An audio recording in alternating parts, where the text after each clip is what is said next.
Welcome to the Trainer HQ podcast, the show that's all about helping fitness professionals start, grow, and scale world-class coaching businesses. Whether you're based inside a gym, run your own studio, or building an online fitness business, we've got the best practice tools, strategies, and real-world experience to fuel your success. Hello, everybody, and welcome to another edition of the Trainer HQ podcast. It's Brad Shepherd here, and today I'm joined by a very, very special guest, one I'm going to speak to you about who's had an amazing impact on my life, Mr. Bart Van Der Molen. How you going, bud? Yeah, I'm doing really well. Yourself? Mate, I'm excellent. I'm super pumped for this. I feel like I've been waiting many years to have this discussion publicly. Yeah, sure. I want to talk about our personal journey soon, but first of all, can you just explain to everybody who's tuning into this, like what you do currently now, you know, the gyms you run, the people you serve, and so forth? All right. So I actually live in Thailand, Bangkok, and I own a gym called the Muscle Factory. I have two locations, one in Bangkok, and there's another one in a seaside resort called Pattaya. So these are my main Popular gyms. joint there. Yeah, and I've kind of established the gym to be like the Mecca of Asia. So I have a very good reputation. These gyms are probably, without tooting my own horn, probably the largest gyms in Asia. Yeah. So and it's predominantly focused on more of the extreme. Like, it's not a cookie cutter.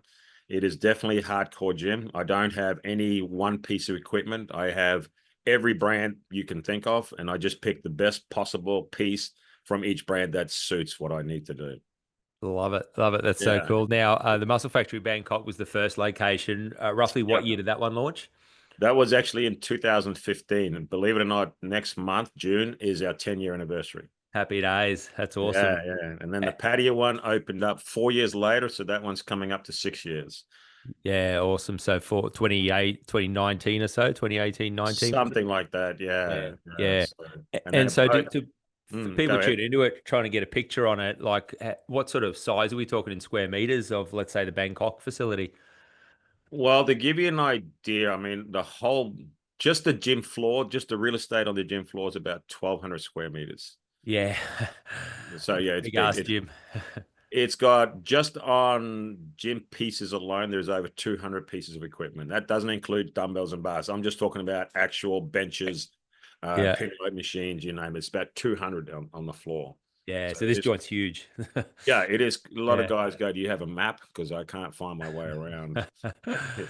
And in terms of like members, I know that you said that you do get a lot of walk-ins as well. It's become quite the destination place. So right, yeah. So the thing with being in Asia, you're very close to, say, China, Korea, Japan. So guys to fly over here is not unusual. Like, you got literally guys coming in from Singapore just to train here on the weekend, because it's about we're talking about just a slightly over an hour flight. Yeah. And if it costs you about $60, so they kind of go, I'm going to go to Bangkok shop, but I'm also going to train at the Muscle Factory. Yeah. So to give you the numbers, just on the Bangkok location, we roughly get about 1,000 walk-ins a month. Yeah. Wow. Yeah. So between the two branches, if it's peak season, like we've just finished the peak season, that's basically from December till April. Yeah. We average about, between the two branches, 3,000 walk-ins. Yeah, it's huge. Yeah, it definitely is. And everyone stops by, I guess, takes the photo, does all that bit as well. You'd be amazed how many T-shirts we sell. I mean, it is mind-boggling the amount of T-shirts we sell, because, like I said, the name has become very popular in Thailand, and it's almost like a bragging rights. Hey, I went to the Muscle Factory and got myself a T-shirt, right? So yeah, that's cool. Our souvenir shop does quite well. Yeah, it's great. I got a lot to unpack business-wise in terms of, we've got a lot of questions, and I'm sure there'll be a lot of people tuning into this who will be very curious to hear about the model and how it all started. But I want to actually unpack how we first met. And I want to share with everybody like my connection with you, because a lot of people who tune into this and who follow Trainer HQ would have no idea. But for everybody tuning into this, Bart, you know, you were my very first coach, my very first bodybuilding mentor, bodybuilding coach. To rewind my story, I grew up in Sydney at the end of 1989. I was a 15-year-old kid. We moved to Brisbane. The first day I arrived in Brisbane, I went down to the local McDonald's to get a job, and a lady by the name of Yeah. Annika interviewed me. She did the interview process, and she was asking me a few questions. What do you do with yourself? What are your hobbies? I said, well, I'm a bodybuilder. Obviously at 15, because that was the aspiration. And Yeah. been lifting weights for a few years, and she said, "Oh, that's interesting. My brother, his name's Bart. He's just won the Junior Mister Queensland." I said, "Cool, that sounds great." We're out at Strathpine, and for anyone who doesn't know, Brisbane, Strathpine's probably about 30 odd kilometres out of the city. I said, "What gym does he train at?" She said, they've taken the whole Queensland champions of the year, and they've gifted them and sponsored them for membership in a world gym in the city." My eyes lit up like a Christmas tree. I'm like, all right. I mean, the next day I jumped on a train, took the 35-minute commute in there, and signed up for a 1 year membership at World Gym. And I remember Yeah. approaching you for the first time on the gym floor. I go, hey, going? My name's Brad. Hey, mate, where you from? I met your sister Annika. Oh, there you go. Cool. He goes, where, what's the guy? I said, mate, I've joined up here. I'm following you guys. And that's pretty much how the connection started. Yeah, that's true. It's the next bit was I had a bodybuilding comp planned, right? And again, all this stuff's very clear to me because we're going back many, many years ago. 1990 it is now, so Yeah. 35 40 years ago. years. I go to you, I'm training the gym, and I'm not the biggest guy in the world, and I go, you go, hey, what's your plan for the comp? Are you on a diet or something? I said, yeah, I'm just going to eat clean, and like all this. And you got me to peel my shirt off, and you go, mate, let me tell you what to eat. You scribbled down on a bit of paper back then, do this, do this, do this, and at that point in time, with that sort of relationship started. And back then, there was no real people weren't selling, coaching and bodybuilding, were they? We just your friends. No, it wasn't a thing. Coaching wasn't a thing at all. But yeah, it was incredible. For me, you took me under your wing. You showed me the steps and the ropes, and I was able to really springboard me into that. I love sharing the story because I guess, for people tuning into this, I go the importance of having someone, a mentor, someone who's there for you and actually gives a shit. And that's probably the big thing I took away and all through our journey, which is going to come out. And I know this is part of your business, right? Right.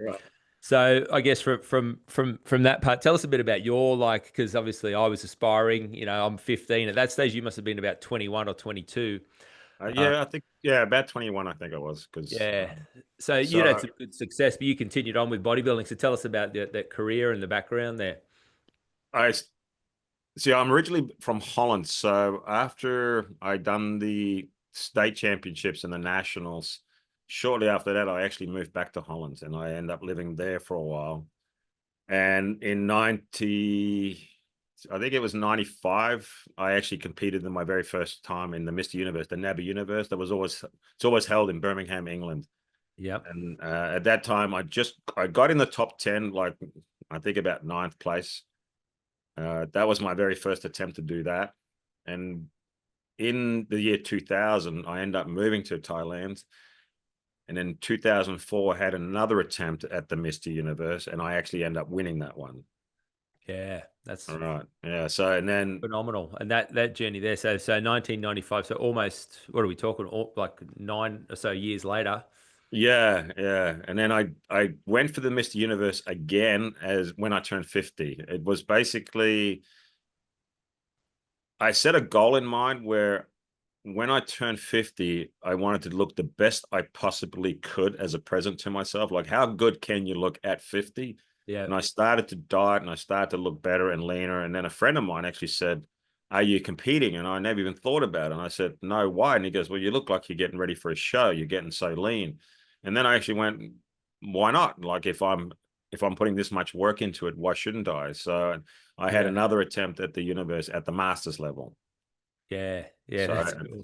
3 times, I had 3 attempts at it and I won it once. So I'm happy with it, But I never saw it as a sport that I would become professional in, because the sport is not a place where you're going to get rich from, because the money and the amount of people that can get to that money is very small. But what the sport does, it branches off into other things. And that's, for me, was a career in, gyms and fitness industry. So I used that knowledge of how to be a bodybuilder and applied it to business, because business needs discipline. You quit as, if you quit, you're never going to win. Yeah. So it's all about discipline in business as well. And then if you can combine your passion into your business, then I think life is on easy mode. It really Yeah. is, because It's it doesn't feel like you're going to work, right? Because you're like, I'm at the gym anyway. yeah. That's how I approached it. It's so true that those qualities that you ingrain from all those years of the discipline, it's everything you do. It's completely transferable. There's such a strong connection to business success, success in Exactly. life, and that discipline you apply to that, right? I mean, if you can get on stage in a bikini in front of hundreds of people, that gives you confidence. Yeah. Not everybody can do that. So if you have that sort of confidence, you ever walked in the room or you see a guy walk in the room, shoulders back, head up high, and he goes, "Wow!" He instantly commands the room. Where another guy's, he's looking at the floor. Yeah. So when you're on stage, that gives you that confidence to walk tall and proud. And whenever you do business, that's how you need to be. You need to be very confident with yourself, very assured, like you're taking control of the room. If you kind of doubt yourself, why would your client or your customer doubt you? Wouldn't doubt you. It's the same thing. If another thing you got to think about is the discipline of the food. Mm. Not many guys realize that training is the easy part. To go to the gym, that's the easy part. It's that constant eating. You know what I mean? Like on the clock, your social life is trash because you're going, no, I can't go out now because I got a meal in 2 hours. Yeah. Now, imagine if you're going for a contest that strapulates. It gets Yeah. so bad that you become arrogant and rude and you don't want to talk to people because you're so focused. And let's be honest, if you want to be good at anything, any professional will tell you, you have to be selfish with your time. Otherwise, you're never going to make it. Yes, powerful lessons. Like it's so true. Now, the other thing I know from our history is like you also like to have fun, right? So, like you said, even though back then I think about like how serious you were about the pursuit of training, but there was always an element of enjoyment, right? So, do you want to sort of share that? Like you always cracking jokes, like that was my memory of it, right? It was like, fuck, we're gonna do this. Let's have some fun, you know? Right, right. I mean, you can't take it serious because it's not the end of the world. I mean, Yeah, you're laying your foundation for the future. But when you diet, or when I put clients on diet, I always ask them, what's your favorite food? Like if you're going to splash out, what's your favorite food? And let's say they say, oh, I like Hawaiian pizza, for example. I say, okay, I'm never going to take that away from you when you're on a diet. And they go, what? Why? And I said, well, because food is entertainment and you need to enjoy it. And if I take that away, what you're going to do is yearn for it all the time. You want that. So you're going to start cheating and lying to me, and we're not going to make any progress. So way I approached it was because for me, I also enjoyed riding bikes. So that was my release on the weekend, go in the mountains and, ride my bikes. But I couldn't take it serious where I'm constantly thinking about bodybuilding. On the weekends, my friends were bike riders. I didn't actually hang out with bodybuilders because if you hang out with bodybuilders, eventually all the conversation is about bodybuilding. yeah, yeah, And it's also tearing people down. Like you see his calves are weak, and then he's been dieting, but he never comes in hard. yeah, It's just, yeah. and it's not what I was after. So I separated myself away from that. And I Yeah. remember we actually did a cheeseburger eating contest. We Remember that? did on stage, Yeah. 1990, McDonald's Strathpine, center stage, didn't we? Yep. And I think you won it. And the Oh. funny thing part was, after we finished the competition, you kept eating cheeseburgers. And I'm like, dude, are you not full? And you're like, no. That you was know, so much fun. I remember, gee, you would get killed for doing that in this day and age, wouldn't you? Oh, absolutely. Yeah. Yeah. I I mean, and remember that's the fun we had. And also, I'm pretty sure the restaurant Sizzler, we used to hang Sizzler. out there a lot. And then we got kicked out a few of them because can you imagine, 8, 9 bodybuilders eating Sizzler at once? It's management comes in and goes, dude, you're killing us. You need to leave. Yeah, yeah, it's those days like that cheeseburger eating championship was hilarious, Yeah. and I remember that was not long after that first comp that you coached me, and I was about 2 or 3 weeks out of comp, and everyone knows, well, those that have competed know what it's like on the back end of a comp. You got this rebound, and Yeah. I was clueless. You probably given me some hints and tips, but I just ate everything in sight because I think I stepped on stage at about 67 kilos, and so my ambition was to gain weight, and I think I'd gained about 15 kilos by the time I finished that comp as well. I remember you Oh, looking at yeah. me. Yeah. Your You face look looked at like me one ready to stage, go, pop. "Hey, big fella, just slow it down a little bit. Like you could get a bit of body fat, but don't go too crazy, all right?" Yeah. Yeah. Yeah. But that's it. Those sizzler moments. I remember we used to hit the gym, and then it was like, yeah, all you can eat. Geez, they were the days. They really were. That was the highlight of the week. The training was nothing compared to the Sizzler moment. There's a statement you used to say. I still say it now, pretty much every day I train. When I speak to somebody else, I'm not sure if you still say it, but it was another day, another muscle. So the workout would finish, and you'd be like, "Yep, another day, another muscle," and I'd be like, "Yeah, I've taken that on board. It lives on." It's your catchphrase now. So let's the other part which I found fascinating about you is you went in because we didn't back then, we didn't have social media and all that. So when you moved overseas, I we didn't speak for, I don't know, 25 years or something, right? Correct. Not Yeah, I because saw we you. weren't, I saw a well, because picture of we you. yeah, And not I'm like, because wow, we he's weren't still training. speaking. That's right. But you, mate, you went off, and I mean, you delved deeply into your own like personal study to better yourself. So I'd love you to share with that, because a lot of people who tune into this also are avid, practitioners. They love the science, they love the sport. So explain to us about what that journey you went on in terms of your own personal growth from or the nutritional side of things. I actually went back to school. I got my master's in nutrition when I was back in Holland. I went to the university there, went back to nutrition. And for me, it was, at the time, obviously, it was to enhance my bodybuilding. Like, how much could I research to make myself better? Like, when you get to a certain level, you look for the edges, like that 1%, the other 1%.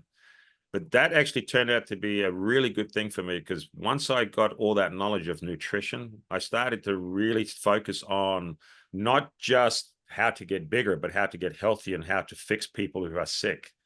And that made a really good career for me as well, because I traveled around the world for about 15 years, building fitness centers and everything. But every time I build a fitness center like I was in the Middle East, I was in China, obviously Thailand, Europe, the nutrition wealth was always there. And I always managed to get extra income by doing basically online consulting, but I never consulted bodybuilders. I never did it. That was coaching. Like, if you want to do coaching, find yourself a coach, get you ready for a stage. I coached people on how to, improve their life.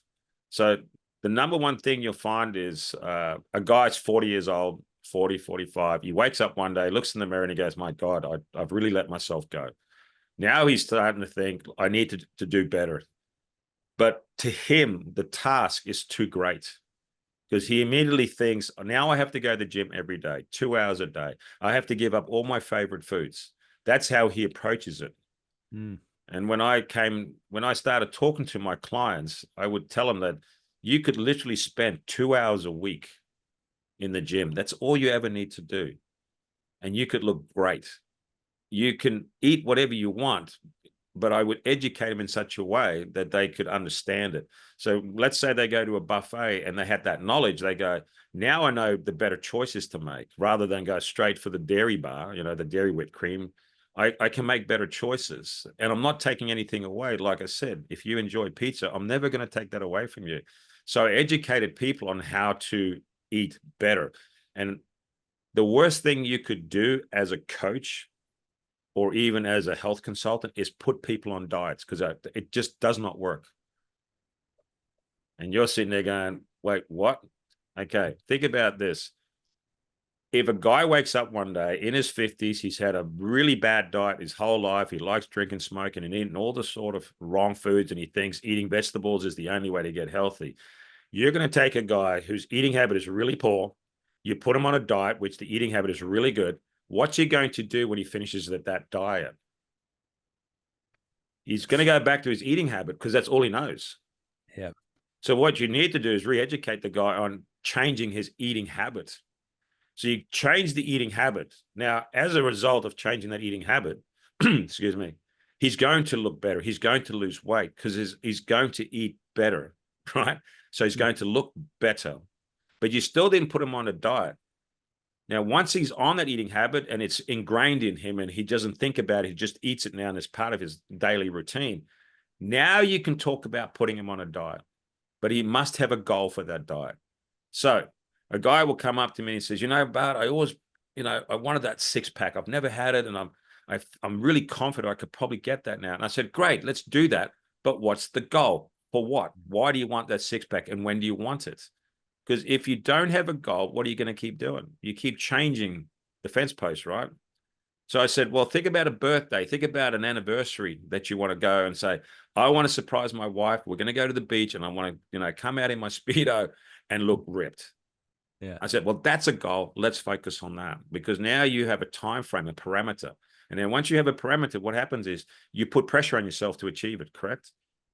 Absolutely. Right. Now let's say he's finished it. He's gone on vacation. His wife's all in love with him again. He comes home. What's he going to do? He's going to go back to this eating habit that he's been taught, rather than the old eating habit that's got him into the mess in the first place. So Yeah, that's so it. powerful. It's that thing. It's the thing with coaching. Hey, it's like, how do you shift mindset? How do you shift behavior? Because that's where it's at, right? Someone Most who's coaches, they rush in to get the client in shape. And I think that's the wrong approach, because again, it's a very short-term fix. If yeah, that person doesn't know how to do it on his own, and he can only do it with you, either you have a client for life, and that's great for you, but I don't want a client for life. I want to move on to the next client and help the next person. yeah, Right. So the biggest thing that I've learned was while I was getting my master's, the number one thing I focused on was nutrition, but minerals and vitamins. And I realized that every chronic disease you die from is a mineral deficiency. Cancer is a mineral deficiency. We don't see it that way, but it is. Like, do you know what, let's say malnutrition? What is malnutrition? you tell me. Okay. So malnutrition is the lack of minerals and vitamins. Yeah, So it's not that, oh, you're not eating enough. No, you're not eating enough minerals and vitamins. Now, these days we're following the SAD diet, the standard American diet. Let's be honest, right? And yeah, it's a lot of processed food. Now, the more you process food, the less minerals are in there, because you're literally removing that as you process that food. And that food ends up becoming just sugar. By the time it's finished, it's almost just a sugar, right? How yeah, many minerals and vitamins are in sugar? I can tell you, bugger all. yeah, Now, as an eating habit, you constantly eat the same thing. People will go, "Oh, bodybuilding's boring because you eat it's rice and chicken and fish." You eat the same thing, but you just don't realize it. But you're eating your favorite foods over and over again. Yeah, you may go out and then all of a sudden order something completely different, but you go back to your eating habit, which is repetitive, because that's what we are. We are creatures of habit. yeah. Same Here's a thing day in, day out. You go Yeah, to the supermarket, it's 85+% of stuff on the shelves is processed. correct. So now you're void of all these minerals and vitamins. And when you start lacking minerals and vitamins, your body goes, I need to keep blood in the perfect homeostasis. I cannot alter on this. It has to be a pH level that's 7.1, 7.2. I cannot do I can't say, I'll fix it tomorrow. So Peter robs Paul. So the blood says, hey, we're getting very low in magnesium. Where else is magnesium? Where is it stored? In muscle, because magnesium is the relaxer, right? Calcium is the contractor, and magnesium is the relaxer. If you ever had afibrillation, it's because you're lacking magnesium, right? So the body goes, I'm going to rob the heart to keep the blood in perfect homeostasis. So then one day you wake up, either you got a cramp in your calf, or your heart starts going out of cardiac rhythm because it's unable to relax as quick as it can contract. And what's that due to? Is it because your heart has a problem, or you have a mineral deficiency? You have a mineral deficiency. Now, if you ignore this for long enough, well, one day that heart is going to contract and it's not going to relax. And that's game over for you, isn't it? Now the guy dies of a heart attack and they blame everything else but saying he was lacking minerals. Yeah, But when we do autopsies, we can always see it like, oh, look, his serum levels were so pathetically low. Sleep apnea, perfect. It's a lack of minerals. But what we do, we drug ourselves, because a drug controls the symptom, right? yeah, Think about last time you had a headache and you took an aspirin. Were you aspirin deficient? No, you were dehydrated. You yeah, were lacking sodium, you're lacking water, you're lacking other minerals. So you're never drug deficient. You're always a mineral deficient. yeah. Fascinating, man. So Hmm. good. And this really became the cornerstone of your consultancy business, where heavily Yeah. based around nutrition. Tell us about that transition, because you were consulting to people like you've just described, Hmm. which sounds like a super cool way to do it. Plus, you were doing the consultations with setting up gyms, and that's also what springboarded you into your gym, isn't it? Yeah, correct. Yeah. I was in a very unique position. I was very lucky when I did land in Thailand. there was a guy, some people may know him. His name was Shane Stratton. He also won the universe, and he was a very good bodybuilder in Big boy. Australia. Yeah, he was Yeah. he was an Aussie So hero. Yeah. yeah, he moved over to Thailand and bought himself a gym, and then he invited me to come along, and I ended up working with him in the gym. I Yeah. started doing training in the gym and helping him, at the gym. And then while I was there, I got offered a job in Bangkok. They said, "We're looking for a guy," and I winged it like, "Oh yeah, I know how to do it." And I got the job, and it was in a really nice, fancy club. And a club and a gym is different because a club has tennis courts and swimming pools and badminton, and it's not just a normal like a fitness center, right? So I Yeah. end up managing that. Now the owners were really impressed with what I was doing because the owners weren't actually aware that a gym could make money. It was the setup was it was surrounded by condos and a hotel, and they just saw that as an accessory, like a swimming pool. Like, yeah, we have it. Occasionally people might pop into it or whatever, but yeah. Right. You ever try to book a room and there's a pool, so you book the room rather than book the room that has no pool, but you never actually use the pool, but it's just that, well, Yeah. just in case I want to use, it's just that mindset, right? Yeah. So Yeah. I end up creating personal training in there and doing consults in there, and then start to make money. So they were really, they were really happy with that. They had multiple properties and asked me if I could refurbish their gyms, and I said, yeah, I can. And I found the right context to get gym equipment and everything, and that was the beginning of my career. I actually found I was quite good at it, and I got more and more requests to build more and more gyms for other people, to the point where I was invited to go overseas and start building, big clubs for people. Yeah. And then I was married at the time, and me and my wife, we went around. My wife was a computer graphic artist, so Yeah. she could design all the artwork. So it got to the point where I got invited to Dubai. There was a sheik who had a 30, 40-story building, and he just said, you know what? I always wanted a club, but I don't know how to build one. Can you do it for me? And I'm like, I can.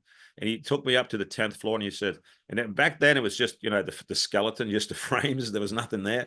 And he Yeah. says, here. And I said, well, what do you mean here? And he goes, there's 2 floors here. Build me a gym. And I'm like, well, okay. Do you have design? He goes, no, that's why you're here. You design it, you build it.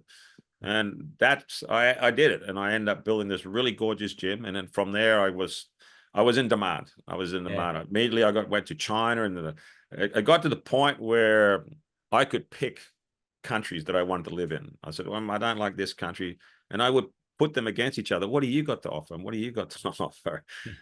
Because the skill that I had was unique, and there was, from what I can gather, there was not many people going around building fancy clubs for high-end resort like condos and hotels. Yeah, So that's right. When we talk about niche, find your niche, find a market, yeah, find something that's an inch wide but a mile deep, where you go, there's not many people doing it, but there's demand, there's opportunity for it. yeah, right. And so I'm in China. I'm doing this gym, and I'm talking about, I would go into your location. Let's say it's just the bare roots, just the floor, walls, and windows. I would put the gym in there. I would get the staff. I would train the staff. I would train the manager to take over once my contract's finished. A Yeah. contract on average would last 1 year, like Yeah. from the minute I So, walk in until I leave. And yeah. that's what I So, would do. So I would how's give you this? everything. So the owner had to do nothing. It was like, here's your gym. There's all your training. Your systems are in place. Everything's in place. I'm out of here. Yeah, Now, that's I'm in great. China, and then my wife fell pregnant, and she said, "Honey, I don't want my baby made in China." And I said, "All right, well, let's go home." So, Yeah. and home was Bangkok. So we came here, and I had enough money to kind of say to my wife, "I can sit around for about a year before I have to stress about money. So let's just chill out for a year." While I'm sitting here, I get a phone call saying, "Hey, I hear you're back in town." I'm like, "Yeah." And he says, "What are you doing?" I said, "Not much." And he says, "Well, we're expanding our club, and we need someone to come in and consult us on how to do it."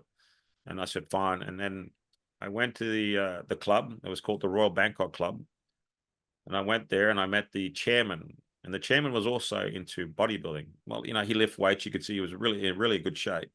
And Yeah. we became really good friends. And he even asked me, how did you get so big? Because back then I would have been about 125 kilos. So yeah, I wasn't little. And I said, well, while I'm doing this consultancy for you, I can teach you. Let's train together. And he said, oh, cool, that's great. So I started teaching him and training him. And I got to the point, he actually ended up doing a bodybuilding show, yeah, the Thai Nationals. And then I was there. It turned out that year turned into 6 years. I ended up staying in the club for 6 years. They offered me a job, like, can you run that for us? I'm like, okay. And then one day we had a conversation. He says, you know how to build gyms. Why have you never built one for yourself? And I said, I never thought about it. I was so easy to build it for other people. I never really thought about it. And to be honest, even though I was good at what I did, I didn't have the confidence to do it by myself. I said, well, what happens if it fails? Because when you play with other people's money, you're relaxed. You know what I mean? Like, here's your budget, go spend it.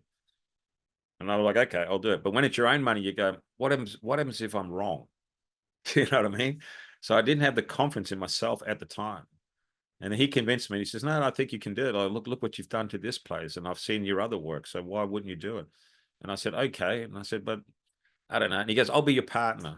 I'll be your partner. And that's how we end up getting together and build the Muscle Factory 10 years ago. That's awesome, man. I love the story. It's so good. And but you came across the property because he got you to inspect the property first, right? So tell us about that moment. Well, it was an unusual. The way the conversation really started was when he asked me about why wouldn't I build my own gym, is because he had an alternative motive. He had just bought a gym up in Chiang Mai, and he didn't tell me about it. And then he just said, well, it's like this. I bought a gym, but I don't know how to run one. Can you go up to Chiang Mai and have a look for me if I make the right investment? And I'm like, okay. So I go there and I look at this gym, and it's the type of gym that I would build. It's kind of old school, no aircon, just old equipment, big dumbbells, doesn't look pretty. And I'm like, yeah, you just do this, tidy that up, tidy it up. And he says, would you consider opening up your own gym? Something like this, but in Bangkok. And that's how the conversation started. And I'm like, okay. So eventually I did agree. And I said, okay, I'm very keen. Like, if you want to be my partner, fine. Yeah.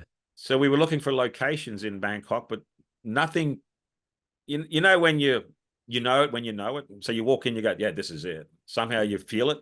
And we looked around, we couldn't find anything. And unfortunately, during that period, his father passed away. Now, he comes from a very wealthy family, so he inherited lots of properties. And one of the properties he inherited was a badminton court. And we were having a talk, and he said, what about my badminton courts? And then he goes, oh, no. I said, never mind. I said, why? And he says, oh, it's the location's terrible. This is like really deep in the street, and it's a very tiny street. And he said, no, it wouldn't work. I said, well, let me have a look at it. And I went to the badminton court. It was completely run down. It was horrible. The rats everywhere. I mean, dogs were pooing all over the place. It was disgusting. But I felt something, and I turned to him and I said, this is it. This is the location. If you don't do it, we're going to regret it. And he goes, really? And I said, listen, it's Rome. If you build it, they will come. And that's what happened. But the thing was, we had 7 badminton courts. And I said to him, you've actually got people coming playing badminton here. That's an income. Don't kill it. I said, why don't we just take 2 badminton courts, convert that into the gym, and keep the other 5, but refurbish it, make it look pretty again, because your dad let it go. So we actually closed the building. We tore it completely down, like inside. We just gutted it and then rebuilt it. New lockers, toilets, everything. We resurfaced the badminton courts, and then the other 2 courts, we changed that into the gym. Now, obviously, when you open up a gym, you don't start off with 100 members. We didn't even start off with 10 members. We started off with 1 member. But I said, we don't have to panic because we've got income from the badminton courts. It's not great, but it's there. Now, once the gym starts generating more income, you have to think about your business as in terms of real estate. How much real estate or money does that real estate make? Now, if you've got a badminton court, say for 1 hour, let's think about Aussie dollars so people can relate more. Let's say for 1 hour, it's $10. But if you got 4 people playing, that's $10 divided by 4 for 1 hour. Now, you could have 10 people playing, but you're still going to get $10 because that's the court fee for 1 hour. Now, if you multiply that by 5 courts, so you start working out, I've got 5 courts, and the maximum I can make in peak is $50. But that's a lot of real estate I'm giving up for $50 for an hour. Now, you're not generating that all day long, because in the mornings you're open, maybe 2 courts gets booked, lunchtime maybe 1, and it's the evening, the peak times.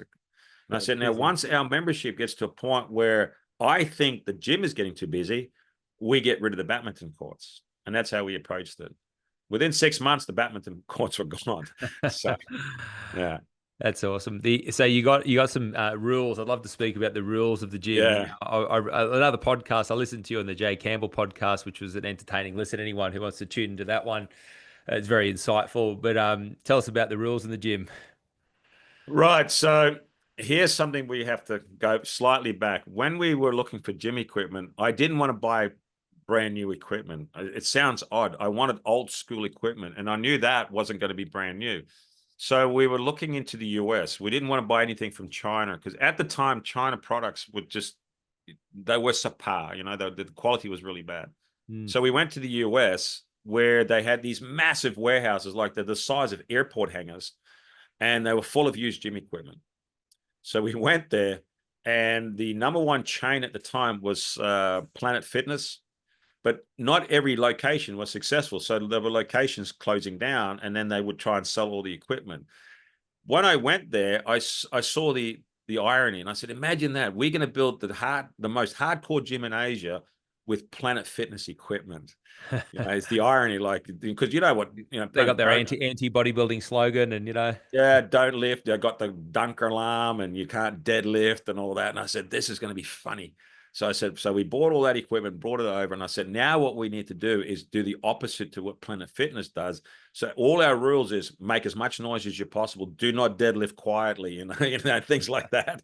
So that became our rules, and that rules was actually, I kind of feel that the rules was the reason why my gym started to gain popularity, because it was so funny. People start taking pictures of it and posting it on the social media, and they go, where's this gym? That looks like a fun gym. So that was kind of like, I had all sorts of, I can't all remember it, but one of the main one was, do not deadlift quietly. And one guy goes, what do you mean? I said, well, if you're deadlifting quietly, you're not lifting heavy. You're not grunting, you know what I mean? And when you lower it, you've got to hear it on the floor going bang on the floor. I said, to a bodybuilder, that's music. Yeah. And I said, but if you're a soy boy vegan and you're sitting on a treadmill and you're getting a night, you're in the wrong place. You need to go. In actuality, I'll tell you a funny story. There was a very large fitness chain here in Bangkok, and it went belly up. And I got the word like, hey, they've closed down. And I'm like, my God. And this is a typical fitness center where you see all the, socialites on their telephone and vegans and soy boys. And I'm like, no, I do not want these people here, because if they come here, they'll start complaining. Oh, it's too hard. Does he have to lift so quiet, so loudly? Look at his shirt; it's ripped. And I didn't want these people, so I did a preemptive strike. I literally went onto the social medias and told them not to come to my gym. I said, "Listen, guys, look, we don't have aircon here, so your makeup's going to run, and I've got guys in here that sweat a lot and they make a lot of noise. You won't be able to record your videos." I said, "This is no fun place for you." And everybody thought I was crazy. Like, why would you get rid of all these people? And I said, again, these people would be the bane of my existence. They'll come into my gym and complain about everything. Why is it so hot in here? Why does he have to wear the t-shirt like that? I mean, forget him. It's so good. Well, it's back to knowing your ideal client, right? So we say it in business all the time. You got to be very clear on who do you want to serve. You get your messaging right to serve those people, and that's exactly that wrapped up and summarized right there. You have to think what your business is. So what is my business? Every business, even your business, has one goal, and that is to solve problems. If I don't have a shoe, I'm going to go to a shoe shop, buy a shoe. I've solved my problem, right? So the gym is literally a problem solver. I'm too fat. I go to the gym, I can get skinny. I'm not big enough. I go to the gym, I can get more big, more muscles. Yeah. The reason you go to the gym is to solve a problem. I'm insecure about myself. I don't like the way I look. Whatever it is, you have to find out as a business what problem you're trying to solve. Now, if I'm trying to solve the problem of bodybuilders having the right equipment, powerlifters having the right equipment, I'm solving that problem. So the way I started was I read a book called Blue Ocean, Red Ocean. Do you know of it? Yeah. No, well, yeah. Right. So again, I didn't want to swim with all the sharks. I want my own ocean. So right where I live now, I'm surrounded by fitness centers. I think I've even got Jets, which is the Australian company. Yeah, that's right. Aussie base. Yeah. I got one on the left and one on the right. Yeah. I mean, they're everywhere. And many of my friends said, you're crazy trying to build a gym that you're surrounded by gyms. And I said, but I'm not building a fitness center. I'm building a gym. So what I did was I went to all the powerlifters and said, where do you train? And at the time they go, well, there's a gym over there that has really good hoist. And I go to another gym that has good, platforms. I'm like, okay. Then I asked a strongman, I said, where do you train? Now, strongman here was very underground. Like, oh, a friend of mine has a house and he's got stones and bags. So I kept asking bodybuilders, where do you train? Powerlifters, everything like that. So I said, okay, if I get all the equipment that you actually need, would you come to my gym? So you don't have to go all over the place looking for, that one has a good bench and that one has a good dumbbell. You could come to one location. So I built a home for the powerlifters, weightlifters, strongman, like the really unique guys, rather than building a home like a cookie cutter. Oh, what does this gym have? Oh, he has a leg extension. I'll get a leg extension. And that's not what I was after. I asked the powerlifter, what do you need? He says, well, I need calibrated plates. I need, Texas bars. Fine, I'll go get them for you. And that's how I start to solve their problem. And from what you alluded to at the start, not one brand, right? You went and picked out of each brand. You go, this one's got a great T-bar row. This one's got a great leg press, and also unique machines. Like we found some really, really interesting machines in Vietnam. We went to Vietnam, and there was a guy. Oddly enough, he was just sitting there collecting gym equipment. And Vietnam was just starting to take off as far as the fitness industry goes. So because it was taking off, they didn't want the old equipment. They want the new fancy stuff that, that sparkled and had a little computer on there. So the guy was saying, I can't get rid of these old machines now. And some of these old machines, I'm like, man, these are exactly what I want. They're 30 years old, like they're heavy duty. And I'm like, that's the stuff I want.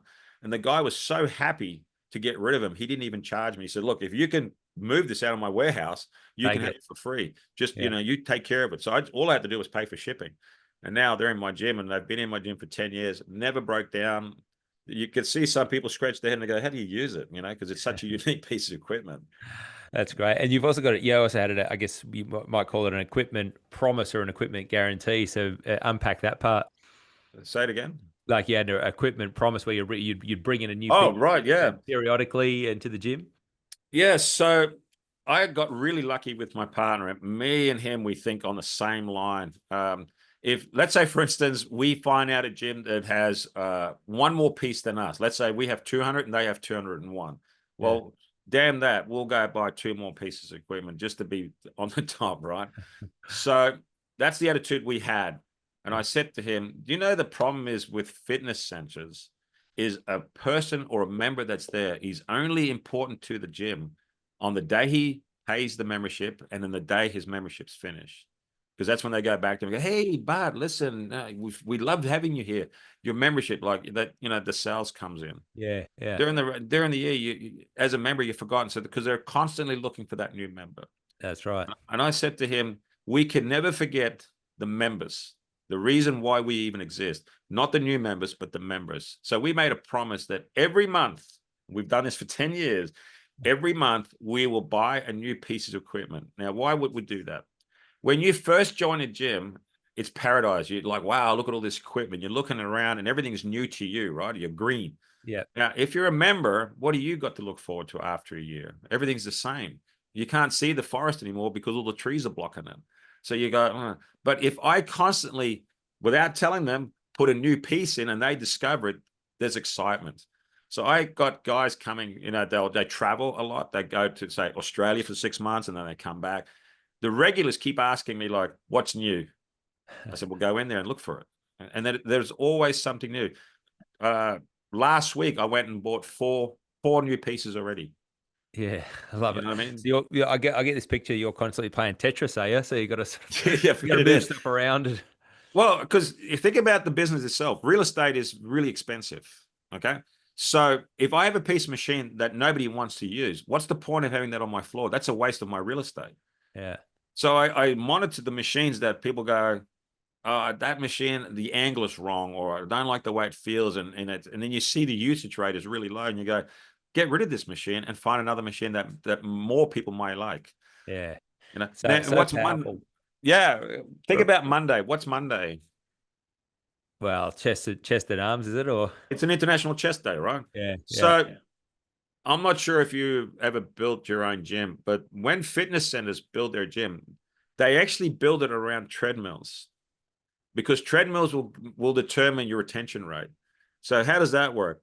Okay, so you have a fitness center, and let's say you've got 1,000 members. Now, not all 1,000 people will come in at the same time, but there's a good chance that at peak times, a majority of them will come in. Now, most fitness centers, people don't actually know how to train, but they go there because it looks good and they've got bragging rights.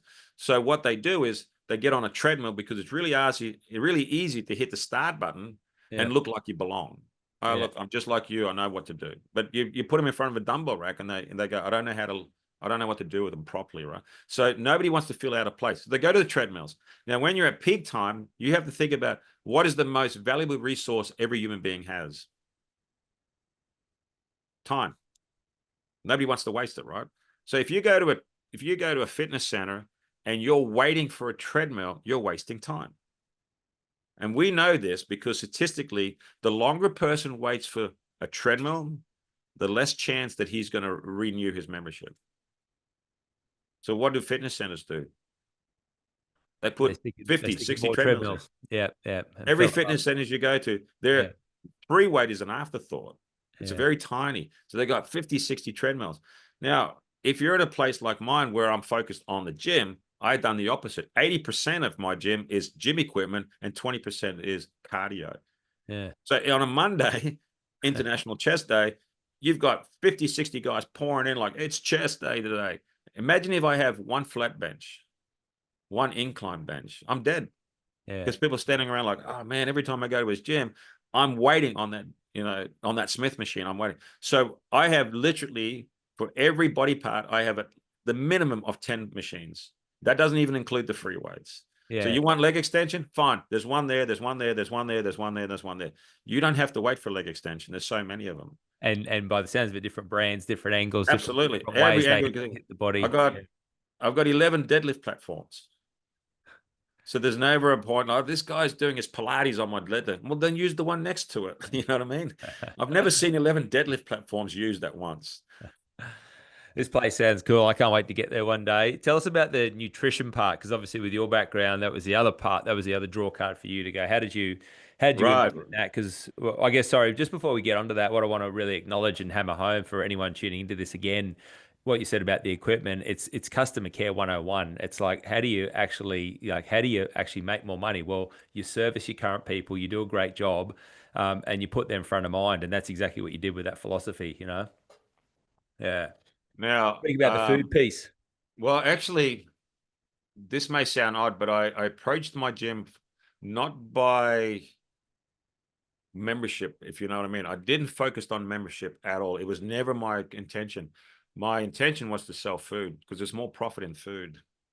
So I approached my partner and I said, this is the philosophy I'm going to use. This is the business model. And he was really like, you sure about that? And I said, trust me on this.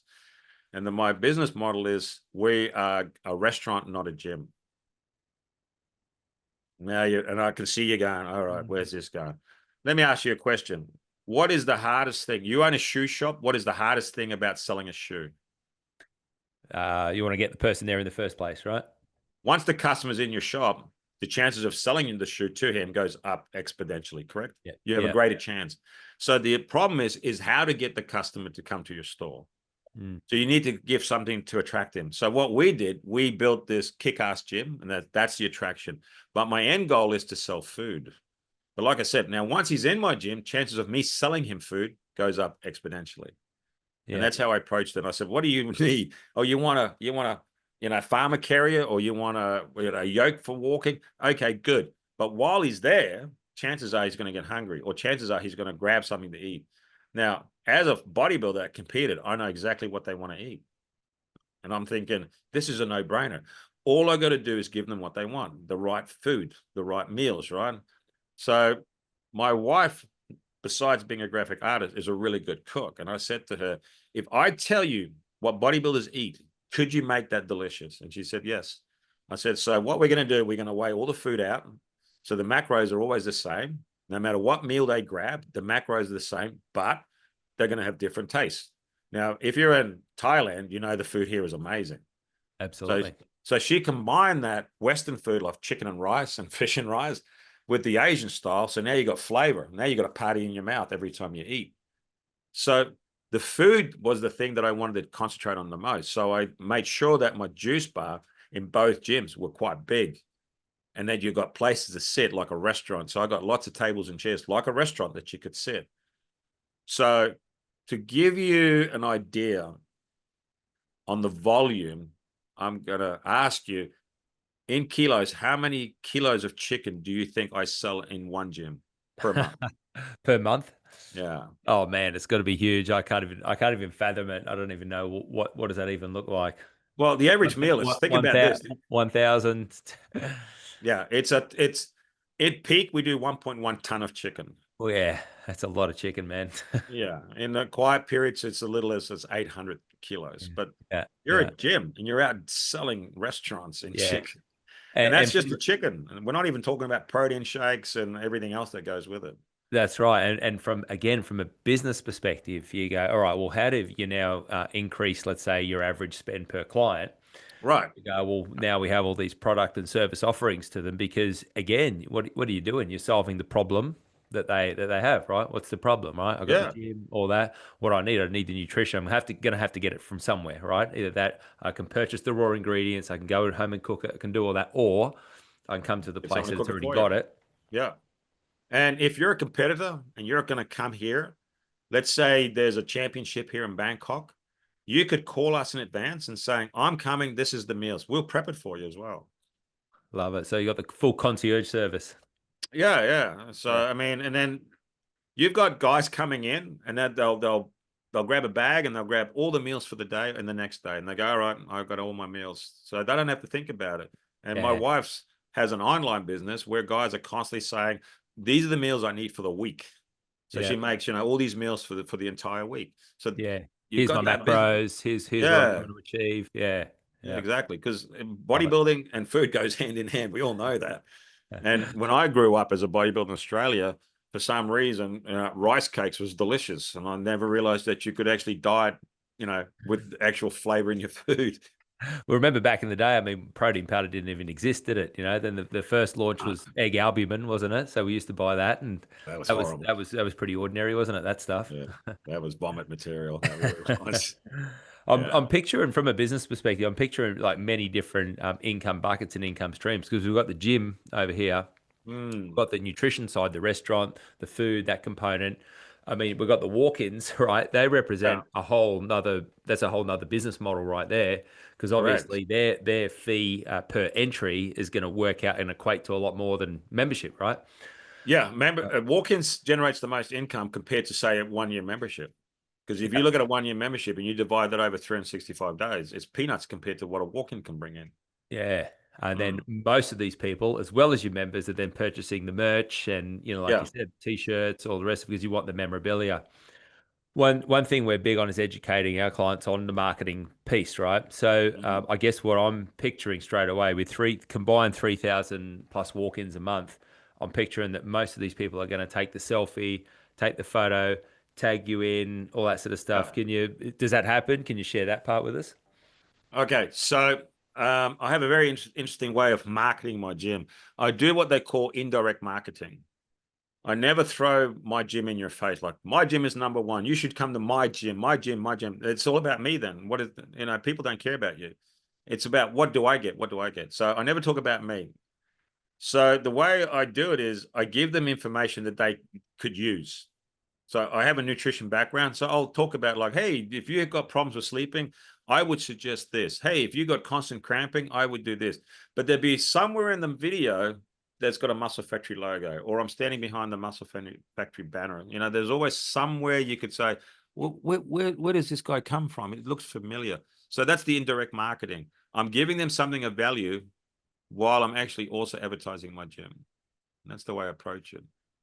Yeah, it's the content delivery, right? It's you how do you sell? Yeah, You sell yeah, through knowledge, through education, and position yourself as the obviously as the expert, but also just sharing this information because people then get to know who you are, they get to like you, they get to trust you, right, yeah. they want to Because be you around it. also get that bond. Because I still get flattered when people go, "Oh, I came all the way from Hong Kong just to see you," and I'm like, "What? Why would you want to see?"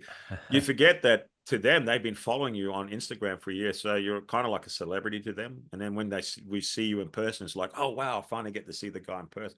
You just don't see that yourself, because you see yourself every day in the mirror and you go, who's this ugly guy? You know what I mean? So Yeah. you become kind of known, because obviously I do get a lot of people asking me for photos. And Yeah. I'm always very flattered, like, me, you want a photo with me? Why would you want to? Oh, well, you're the owner of the gym and you're always Yeah. on IG and I follow you. And then you go, okay, yeah, great, thanks. Yeah. And what's the best form of advertising? Word of mouth. Yeah. Word of Oh, mouth. So, the you other know, thing, yeah, the other part of from knowing you now for 35 years, that's also you, right? That's your personality. So if I think back to me, the 15-year-old kid who approached you, and you just took me under your wing with like absolutely no hesitation, no like, hey mate, I'm the fucking, you needed I'm the, help. I'm the, I'm the 21, 22-year-old junior champion. Who am I to help this kid? But Right. it was just that's your style, right? And again, the other my observation is that through watching you, and this is where I reflect back to having mentors and coaches, someone who could show me how to communicate. You didn't give two fucks who somebody was, whether they were the street sweeper, or Yeah. whether they were the president, right? You would treat everybody equal, and that's the part that I picked up on. And so it's like, yeah, you were just, that's your style, right? So I could picture as people coming into the gym, it would be exactly the same, right? Every person that gives me a compliment, even though I've heard it 100 times, like, man, I really like your gym, I treat it like it's the first time I hear it. Like, Yeah, really, you really like my gym? Like, and I'm genuine about it too. People can spot fake really quickly. yeah, So I'm always like, wow, you really think my gym is fantastic? It makes me happy, because to hear that, like, wow, I have another person that likes my gym. It's not just me that likes my gym. So that's here's something I want you to think about though. Uh, just going back to the business, this is one thing I needed to tell you. I don't have any personal trainers, Interesting. and yet most gyms rely on personal training. Correct? Mm. All right. What I have lots and lots and lots of freelance trainers. All right. Now, here's the kicker. I don't know about Australia, but most of the time when you're a freelance trainer in a gym, you pay a fee to the gym, correct? Yeah, yeah. So the model in Australia typically, and New Zealand, and you pay either a fixed weekly rent fee. Yep. That's normal, right? And then you run your business from there. I don't charge them anything. They get my gym 100% for free. They train a client in my gym. I don't take 1 cent. We currently got clients who will be listening to this licking their lips on this. Yeah. But ask me, why would I do that? Why is that? Why? Tell us. Okay. When a freelance trainer comes to my gym and he says, hey, listen, I want to train my clients here. What did he do? He just brought new members to my gym. Yeah. What is the goal of my gym? What's the business model? To sell food. I now have more people buying food. There's more profit in food. That 30% that I'm going to take from his training is not going to be nothing compared to the amount of food he's going to buy.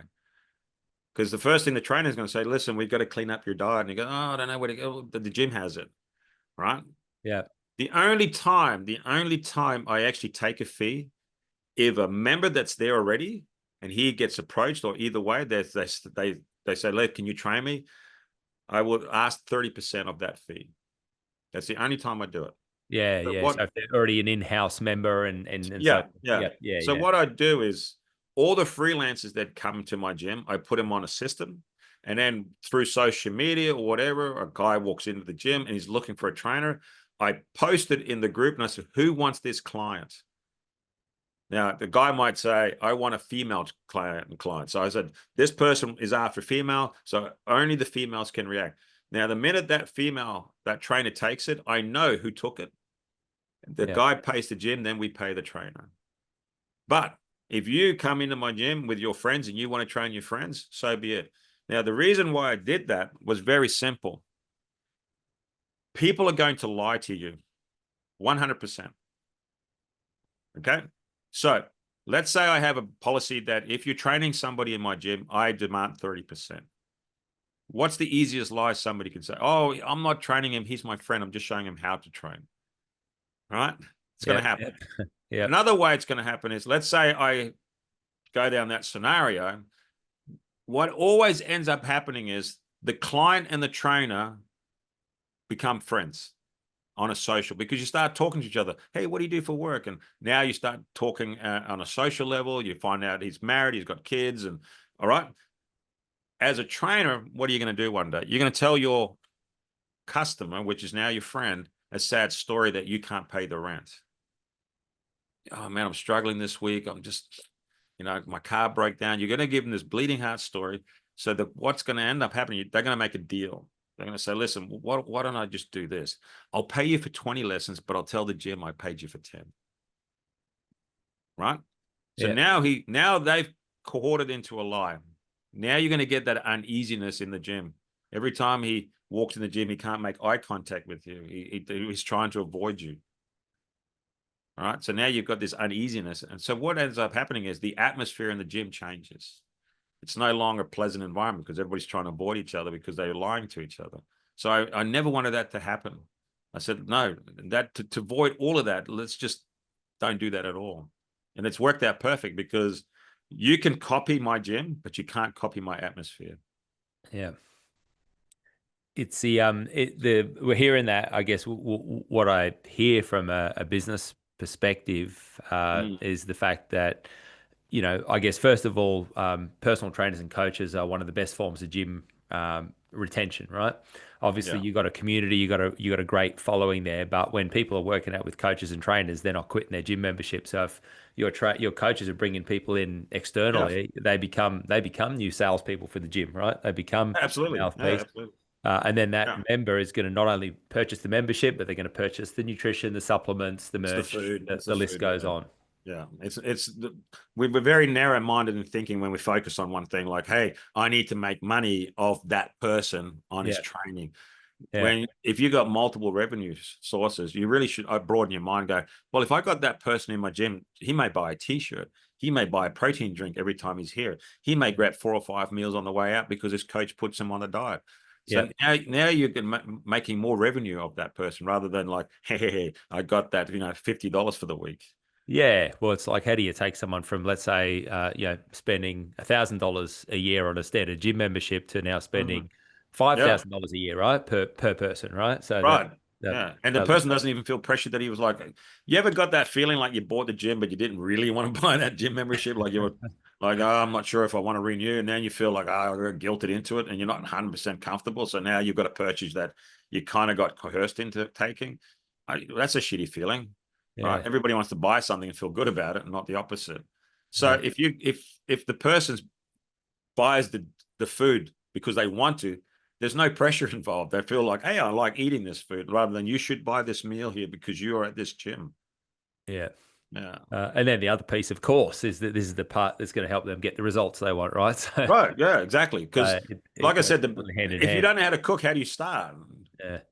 And you know what it is? When you tell somebody to eat chicken and rice, they don't know that adding all the sauces and everything is a problem. What's the biggest lie a new customer tells you? He doesn't eat a lot. Yeah. But then he doesn't count all the snacks. You know what I mean?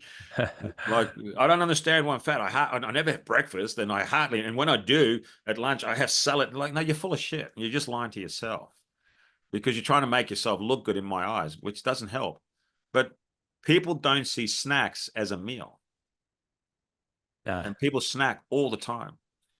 Yeah. You know what I mean? You watch, if you hang out with someone long enough, their hands are always full with food, always trying to put food in their mouth. So let's talk about the future. So two great locations, obviously, big draw card. What's the plans? Is that it, or is there more? Yeah, that's it. I mean, I'm pushing 60, so I'm semi-retired. My hobby is racing bikes now. So for me, the gyms are running, the running long clockwork. I always say this: if your business can survive for 3 years, it can survive 30 years. It really can. Because once you've got everything set up, you've got the right team in place. So here's something I've always thought about. This is just a personal thing. Have you ever worked for a company and as soon as the manager or your boss leaves, everybody relaxes? The atmosphere changes, like, oh, he's gone. But you work just as good. It's just the fact that he's gone and there's nobody looking over your shoulders.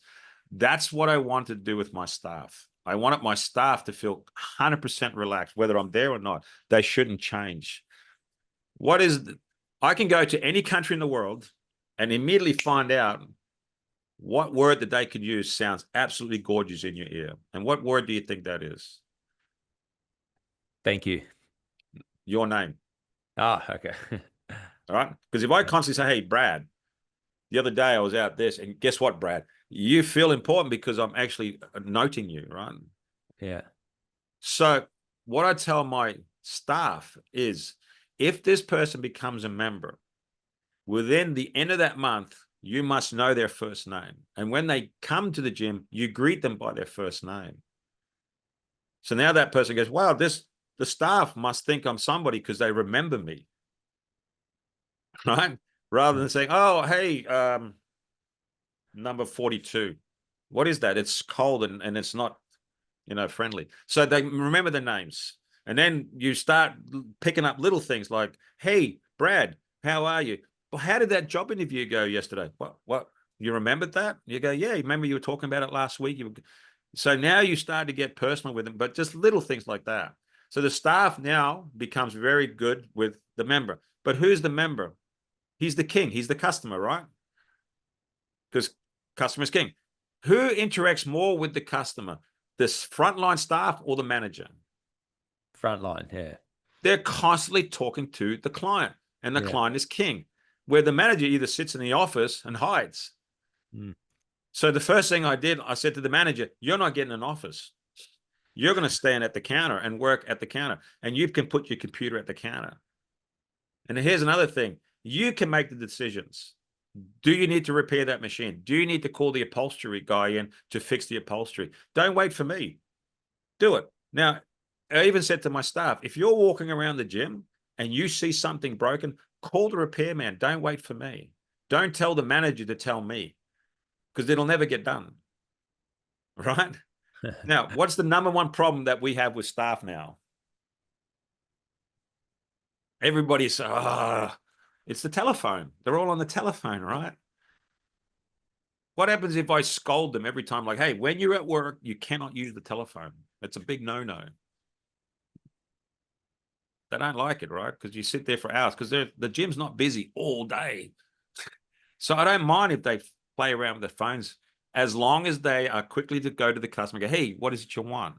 And that comes down to the training part as well. I train them, like, as soon as the customer comes in, everything falls. You don't do anything else but serve that customer. So when it's quiet, I don't care if they're on their phone. They're relaxed. Their atmosphere is, their attitude is very relaxed. You walk into my gym and you see the staff relax, fool around. That's going to make you feel more welcome. If they're all uptight, very robotic. Hey, how are you? Welcome to the Muscle Factory. There's no emotions there, is there? Well, I guess what I'm hearing throughout all this is there's so many business lessons in this for anyone tuning in. I guess what you've done is where you've bucked the trend on, right, here's what most places do. Yeah. Here's what we do, and here's how we do it different. And it's, someone taught me early on in my business career, they said, mate, it's better to be different than it is just to simply try and be better, So Yeah, correct. No, that's I exactly agree with that. that's exactly what you've done. You've bucked that trend, and you've created the culture and the community, and that's it. Well, that's what I'm after, because for me, atmosphere really is the key. I worked in, for about 15 years, I was traveling around the world building gyms, but most of those gyms were in high-end hotels. While I was there, I learned the business models of hotels, and they learned, the sight, smell, and sound was the three main factors in a hotel. The minute you walk into a lobby, it's grand, Yeah. The rooms are small, but that's visual. That smell is distinct, isn't it? Like you walk in. Yeah, exactly. If your toilets smell a little bit, trust me, it's going to affect your gym. You know what I mean? Yeah. The number one philosophy that I install into my staff is, I ask my staff, who is the most important staff? And they all go, oh, well, the manager or the boss. And I said, no. I said, the salesperson. They go, oh, yeah. I said, so what is the cleaner? And they go, well, the cleaner is the cleaner. He cleans toilet. No, I said, that's a salesperson. And they're like, well, what do you mean? I said, well, let's say a member comes in and he goes to the toilet and the toilet's dirty. What did the cleaner sell? She sold the new prospect a dirty toilet. But if she cleans it, now she's selling clean toilets. So I don't look at my staff like, well, you're the cleaner, you're the juice bar girl, you're the cashier. I say to them, all my staff, Every staff here is a salesperson. All right. The cleaner's selling clean toilets. The trainer's selling training. The cashier is selling service on the money transaction. The juice bar girl is selling good protein drinks. But one can't work without the other. Because if the guy has the protein drink, then decides to go to the toilet and it's disgusting, that's a negative already. So he's like, oh, nice gym. The protein was great, but man, those toilets. You know what I mean? So it's very hard to sell a gym with a dirty toilet. Yeah. So the cleaner Cool. now becomes a salesperson. Love it, man. So many great philosophies. So if people want to go and check this out, because obviously people probably sparked a lot of interest and so forth, it's the best place. What would it be? Instagram to check it? Yeah, we have Muscle Factory BKK.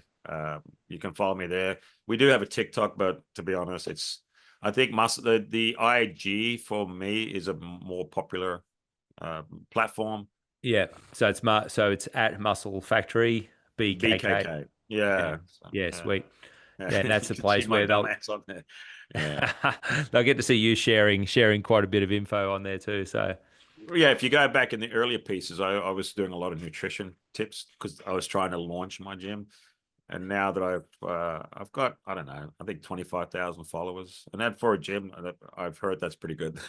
yeah, it's a thing. Hey, it's the culture, it's the community, and I guess Yeah, one of the last questions I've got is why is this place so important to you? it's me. It's not just the gym. It is actually me. I see me as the gym because for me, I started bodybuilding around about the age of 18, 19. You know, I took it serious by the time I was 20. So my whole life has been gyms. I've worked in gyms my whole life. I've never worked anywhere else. I've had a few odd jobs, you know, here and there, but I've always been in a gym. I cannot imagine a life without a gym, if you know what I mean. So if you took the gym away, you're taking me away with it. Yeah. So let's say tomorrow I wake up and they go, guess what? Now you're working in the bank. That's not me. I can't do it. There was a period, actually, there was an unusual period in my life. I was 29 years old. I couldn't quite, I was living in Holland at the time. I was going through a really shitty divorce. And I went back to Australia because I had kids and I'm like, I'm going to do everything I can to keep my family together. And I had no qualifications because when I went back to Australia, very strict country that says, we don't recognize any of your qualifications from Holland. So you have to start at ground zero again. I'm like, damn it. But weirdly enough, I could drive trucks. I had a truck license. So I borrowed some money from my mother and then got myself an articulator, like the B doubles. Yeah. And I drove that for a while. And I was doing interstate trucking for like 9 months. And I shrunk because, you know, you can't train. And I'm sitting in the truck one day and I'm on the dock waiting. And I saw a few guys standing in front of my truck talking, you know, just having a conversation. But they were the typical truck driver's bodies, you know, them, you know, bit of a belly, their ass crack hanging out. Yeah. And I literally just looked at them and go, that's going to be me in 5 years' time. I'm literally going to be standing there with my butt cheeks hanging out. Yeah. I kid you not, it's 100% true. I turned the truck off and walked away. And the boss goes, where you going? I said, I quit. I just walked away and I never turned back because I could just see that's not my life. The gym was my life. So the thing I've built here is me. I've built me. Everything that I love about bodybuilding, training, gyms, everything, I put that into the Muscle Factory. Yeah.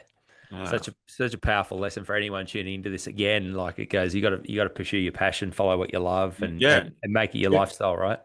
If it's your passion and it works out, are you really working? You know what I mean? Every day I wake up and I'm on holiday mode. I've never been stressed out. I've never woke up ever in my gym and gone, man, I really need to do something about A, B, or C. It's never happened. Yeah. You know what I mean? I am lucky though. Don't get me wrong. I am lucky because the building is owned by my partner. So our running cost is really low because I don't pay rent. And we always have a philosophy, if we can't buy it because we don't have the money, then we don't need it. Yeah. Every piece of equipment in my gym, I've paid for it by cash. So there's nobody knocking at my door. Yeah, yeah. The thing I look at, bud, is you go, is it luck or do you engineer that, right? Because so I'll look back at what you did and the experience, the position you put yourself in, that opened the door to these opportunities, right? And, you know, so it's like anyone there in business, you create your own luck. Yes, 100%. If you didn't put yourself in that position in the first place, this may have never happened, right? we get given opportunities every day, every but day. Yeah. we don't recognize it, Yeah. or we take the safe route. Because I remember, I'm not sure if you remember this. I kept telling people like, "Hey, I'm going to go travel the world," and they're like, "Yeah, yeah, sure, sure." And then one day, I was having the same conversation. Oh yeah, I'm going to travel soon, and they go, "Yeah, we've been hearing that a lot." And I'm like, "Yeah, you're right. All you do is me talking about it and not doing it." So I never took the opportunity. And then at the time, I had a motorbike, and I said, "You know what? I'm selling that, buying my airline ticket, and I'm off." And I did that. Yeah, that's how Yeah. I got off. Yeah. It's great. It's great. Look, it's such a pleasure. I'm just so pumped that we're very connected. I want to state, like, publicly for everyone tuning into this, like, what an impact you had on my life, and so Yeah. taking that 15-year-old boy under your wing, showing me the ropes, coaching me through all that. But it's all the stuff like I indicate. It's that. How do you become a good person, and how do Mm. you really, start to shape somebody like that? So yeah, I just want to again say thank you very much. It's been, You're welcome. yeah, You're welcome. yeah. I think back to those moments. It's what shaped me to become, the human that I have. So yeah, thank you. Nice to hear. Yeah, you're welcome. I'm glad it turned out well. It was actually how I found you was because I saw your picture on Facebook and in great shape you were. And I was like, wow. Man, you meet people over the years and you wonder, like, did they ever continue with this or how do they look like now? So I Yeah, was so happy to see that you were looking so good. That meant like, well, yeah. the guy stuck at it. He kept going with it. You know what I mean? He just like, well, I'm 20 now. I'm giving up. Yeah, it's so cool. All right. Well, mate, I want to say a huge thank you. It's been an absolute pleasure. There's been absolute gold nuggets through this. So, like any of our people tuning into this, Sure. there's some great insights. And once again, mate, thank you very much. You're welcome. You're welcome. Ladies and gentlemen, Bart Van Der Molen. Have a good one.